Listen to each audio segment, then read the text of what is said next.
Gua rasa adaptasi live action franchise ini beda dari sumber materialnya deh. Ngasal ngomongin asumsi dan spekulasi. Asumsi dan spekulasi.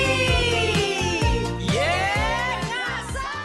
Halo nge, gua Driansyah, selamat datang di Ngoceh, ngobrol receh seputar film dan juga TV series. Ya, beberapa hari yang lalu atau tepatnya 2 hari yang lalu kita dikasih first teaser clip dari adaptasi Netflix live action Scooby-Doo. Yang dimana di update sebelumnya kita cuma dikasih tahu 4 karakter reveal atau cast reveal yang akan memerankan karakter Shaggy, Freddy, Daphne, dan juga Velma. Tanpa dikasih tahu karakter kelima atau karakter selanjutnya yang akan memerankan atau memvoice overkan karakter Scooby-Doo-nya itu sendiri. Dan juga belum dikasih tahu first look-nya sama sekali nih tentang wujudnya si Scooby-Doo live action ini. Fun fact, sebenarnya franchise Scooby-Doo udah pernah ada live actionnya sebelumnya, cuma dalam bentuk movie atau film layar lebar. Nah, Netflix di sini mau mengadaptasi franchise Scooby-Doo dalam bentuk serial atau series, yang dimana nanti akan tayang episode per episode dalam satu season. Nah, teaser klipnya ini sendiri menunjukkan suatu perspektif atau point of view dari sebuah karakter yang tingginya tidak terlalu tinggi, yang melihat dari balik rerumputan atau rawa di suatu rumah di tengah hutan, yang kemudian melihat karakter Shaggy yang lewat, yang kemudiannya lagi dia dilihat sama karakter Shaggy dan kemudian diambil, terus digendong, dicium-cium, terus si Scooby-Doo-nya ngejilat-jilat gitu deh. Nah, yang menjadi perhatian atau pertanyaan dari gua adalah, ini beneran karakter Scooby-Doo kan? Karena kalau kita referensin dari animasinya, karakter Scooby-Doo itu punya tinggi yang tidak sekecil itu. Kalau memang tinggi atau ukurannya sekecil itu, gua malah melihat ini sebagai referensi karakter lain yang bernama Scrappy-Doo. Yang dimana karakter Scrappy-Doo ini adalah kalau nggak salah ya ponakan atau sepupunya si Scooby-Doo deh, yang jauh lebih berani dibanding atau ketimbang dari Scooby-Doo sama Shaggy-nya itu sendiri. Nah, tapi kalau ngomongin Scrappy-Doo, gue rasa untuk season pertama dan juga first teaser clip ini nggak mungkin langsung ke Scrappy-Doo, karena judulnya aja Scooby-Doo. Pun mau ada Scrappy-Doo, kayaknya lebih make sense kalau dimasukin di pertengahan series atau mungkin lebih jauh di season keduanya nanti. Tapi nggak tahu ya, karena title yang tertera di teaser clip ini cuma Scooby-Doo Origins. Yang bikin gue berasumsi atau berspekulasi ini memang menceritakan awal mula Shaggy ketemu Scooby. Tapi kalau memang dibilang ini adalah momen pertama Shaggy ketemu Scooby, masa Scooby-nya langsung diangkat terus dijilat-jilat, dicium-cium gitu ya? Ya, menurut gua nggak masuk akal kalau memang si Shaggy langsung ngangkat dan cium-cium seakrab ini, yang kayak ditayangin di teaser clipnya di sini. Atau mungkin memang sebenarnya ini anjing atau Scooby-Doo-nya udah dipelihara, tapi itu lagi keliaran aja gitu, terus kemudian ditangkap sama Shaggy. Nah, lanjut kalau ngomongin ceritanya ya, kalau kita referensin dari kartun animasinya, Scooby-Doo ini kan lebih banyak mengangkat konsep misteri, terus kayak teka-teki, penyelidikan, analisa gitu-gitu deh. Dan juga kerjasama antar timnya Scooby-Doo ini, yang ada Scooby-Doo, Freddy, Velma, Daphne, dan juga Shaggy itu sendiri. Yang walau kemudian nantinya ada karakter Scrappy-Doo yang tadi gue bilang. Tapi kalau kita referensiin lagi dari kartun animasinya, kalau di tiap episode per episode, franchise Scooby-Doo ini kan franchise yang sebenarnya endingnya ujung-ujungnya ngeprank lagi ya. Kayak misalnya ada hantu di suatu kota yang menciptakan konflik yang kemudian mereka selidiki, mereka telusuri, yang ujungnya at the end of the episode, kalau misalnya mereka udah berhasil menganalisa dan menelusur, ini ada orang atau dalang di balik kostum hantu itu, yang dimana hampir selalu manusia. Nah, pertanyaannya adalah, apakah adaptasi live action yang Netflix buat nanti untuk franchise Scooby-Doo ini plek-ketiplek sama kayak referensi dari kartun animasinya? Tapi gua rasa sih enggak ya. Ya mungkin di beberapa poin ngasih nostalgia atau flashback tentang konsep inti dari franchise atau cerita Scooby-Doo ini. Tapi gua rasa adaptasi live action yang Netflix buat kayaknya nggak semerta-merta mengadaptasi plek-ketiplek referensi dari kartun animasinya. Dan kalau melihat atau merujuk ke judul yang tertera yaitu Scooby-Doo Origins, ini kayaknya di awal episode ini menceritakan pertemuan pertama antara Scooby-Doo dan juga Shaggy. Tapi yang jadi pertanyaan lagi nih, kalau memang ini pertemuan pertama, kenapa bisa langsung diangkat, dicium, dijilat-jilat gitu sama si Shaggy, si Scooby-nya? Ya memang terlihat tidak make sense ya, tapi menurut gua ada kemungkinan lain, yaitu mungkin aja sebenarnya Scooby udah dirawat, tapi di fase itu si Scooby lagi keliaran nih, dan si Shaggy mungkin lagi kecarian. Tapi kalau dibilang kecarian juga, Shaggy-nya kayak biasa aja, kayak lagi muter-muter doang ya. Sama kalau apa yang dilihat dari teaser clip pertamanya, ini cuma ngeliatin karakter Scooby dan juga karakter Shaggy. Gak ada karakter Velma, gak ada karakter Daphne, gak ada karakter Freddy. Dan juga kalau dilihat lagi di latar tempatnya, ini di suatu rumah di tengah hutan.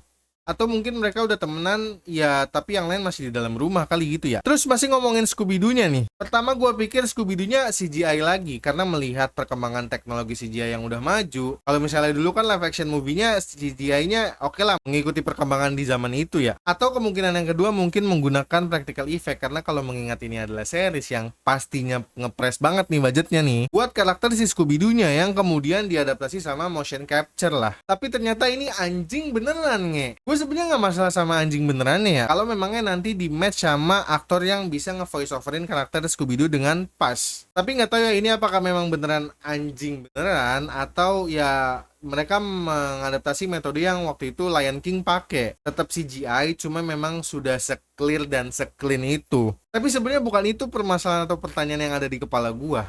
Yang menjadi permasalahan atau pertanyaan gua ini tidak sama actual size-nya, ini kecil banget. Tapi kalau memang nantinya Scooby-Doo-nya sebesar ini, gua nggak tahu deh apakah mereka memang mau mengadaptasi serealistis itu. Jadi karakter Scooby-Doo-nya anjing beneran, seanjing beneran aja gitu. Ya walaupun sebenarnya ras anjing yang dipakai sama-sama Great Dane ya, tapi ya karena Great Dane di sini masih kecil, makanya jadinya kupingnya layu gitu kan. Kalau memang kita referensiin dari kartun animasinya, karakter Scooby-Doo kan kupingnya naik ya. Tapi memang ras anjing Great Dane ini nanti kupingnya bisa naik. Sama mungkin perihal spekulasi alur cerita yang mungkin nanti Netflix adaptasi. Kayaknya di Netflix Scooby-Doo Origins ini, pertama kita dikasih momen pertemuan pertama ya si Scooby sama si Shaggy gitu dari sekecil itu. Ya memang si Daphne, Freddy, Velma sama Shaggy ini udah tim yang sering kelilingan mecahin misteri atau kasus-kasus. Terus kemudian ketemu sama Scooby yang jadi temannya dia atau partnernya mereka. Terus kemudian seiring berjalannya episode ya entah ada drama kecil-kecilan antara Freddy dan Daphne atau ya si Shaggy dan Scooby atau ya drama-drama atau subplot-subplot lainnya yang mungkin nanti akan merujuk dan mengerucut juga di ending episode. Sorry, di ending season maksudnya. Yang gue rasa di satu season ini akan mempunyai satu kasus besar yang teka-tekinya akan dipecahkan dan dianalisa oleh mereka. Apakah tetap mengambil konsep komedi horor? Ya kita nggak tahu, lihat nanti aja. Yaudah yangnya gitu aja asumsi sama spekulasi gue perihal Netflix live action Scooby-Doo Origins ini. Suka nggak suka baik lagi urusan kalian. Thanks for your time and attention. Maaf ya kalau nggak jelas, namanya juga ngasal. Ngasal ngomongin asumsi dan spekulasi. Ngasal ngomongin asumsi dan spekulasi. Asumsi